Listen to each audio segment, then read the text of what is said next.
Hello guys, I'm Big Mattis and we are back in a creative world. We are back over here at my baby squirter that I just put a tutorial out for, and I will link in the description. But we are on here today to make a short addition to that video to show you that we have our cows in here just like we saw before. There's nothing different here. But what we have is we have pigs. We got things being broken. We've got pigs. And we've got sheep. Yes, we do. Now, this video is to let you know that A, you can do sheep and you can do pigs in your farms. And they work very well. The sheep work exactly the same way as the cows.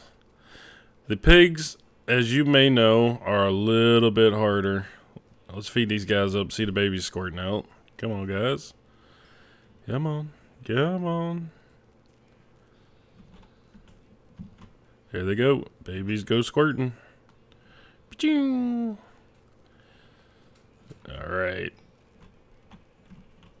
This is the one that's actually set up to the redstone down below. So these babies are going to drop down. They're going to run underneath. And they're going to wait to die. Which you can see I had the cows in here originally and I swapped the sheep out. But you get the wool, you get the mutton, it's all cooked up ready for you.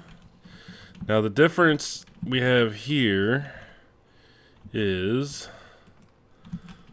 pigs are smaller, so they are a pain in the butt.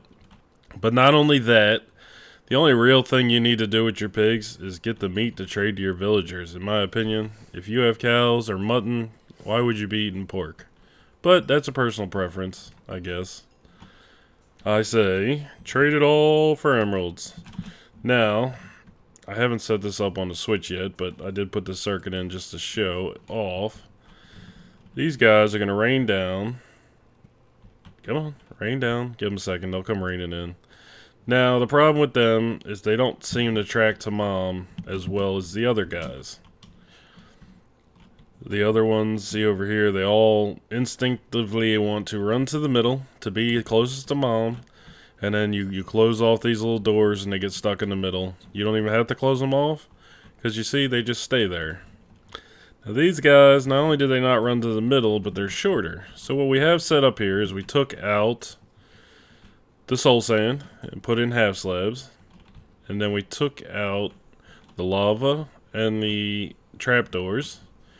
And just left a half block gap in there and then put these blocks in. Now when they grow up, they're going to get shoved into that block. And you're going to get all this wonderful raw pork chops to trade to your villagers. Or you can just stick them in a furnace. But being that they don't want to run into the middle like the other animals, instead of having these that come up and close off the sides and keep your sheep in there. And the main reason for these, if I didn't explain it properly before, is when they grow up, they really start to jostle each other around and they get shoved out the sides.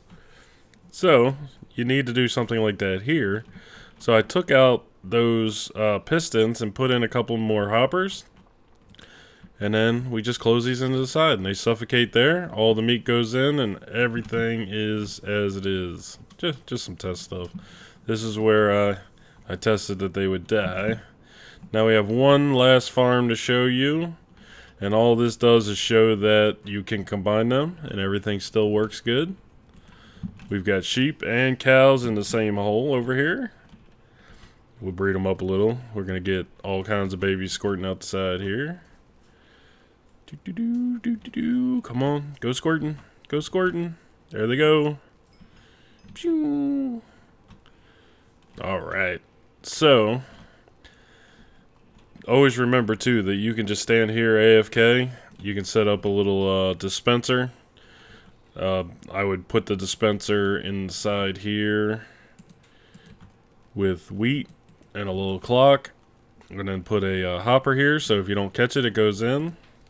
And you can stand here, feed them all night long, and come back with tons of babies. But that wasn't the full intention of this farm. This is a feed them and wait, but it works both ways. And as you can see, we have cows and we have sheep. We have calves and we have lambs in here. Couldn't remember what those guys are called.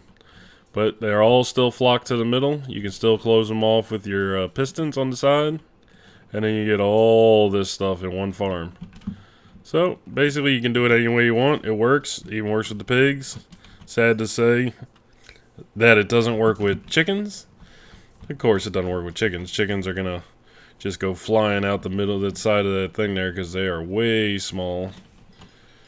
But, you know, we still have this thing. We don't need the chickens. This does the work for us all day long. Of course, I have this thing set to eggs right now, trying to... Whoopsie. Trying to keep the chickens from living in there and bogging down my server right now. But it's okay. So there you go. Nothing too long for you, just a little add-on video. We got pigs. We got trades for the villagers right there. We got our sheep. And we can mix them. So hopefully you guys are using this farm. This thing works great. I've been using it like crazy in my Mantis SMP. And all the guys on my server are having themselves some beef. And these things look kind of nice. You can have them set up right here at ground level. Or like mine is, it's underground in my zombie farm. Check out my videos for the Mantis SMP. You can see the great stuff we're doing. It's just beginning. And I can tell you, I've seen what some of the other guys are building. And it is great. So... hit that like button, give me some support on building these farms and the time it took to do this and all the testing that was involved. And hit that subscribe button, guys. Keep coming back. There's more great inventions coming down later on. Some other things I'm working on. And we've got Playing with Big Mantis, where we're doing major epic builds. And we got the Mantis SMP or Mantis Craft, depending on how you prefer it. Where we've got a group of great guys getting together, playing together, doing... wonderful builds, and I am getting really good at doing that in F5 mode. So long guys, see you in the next video.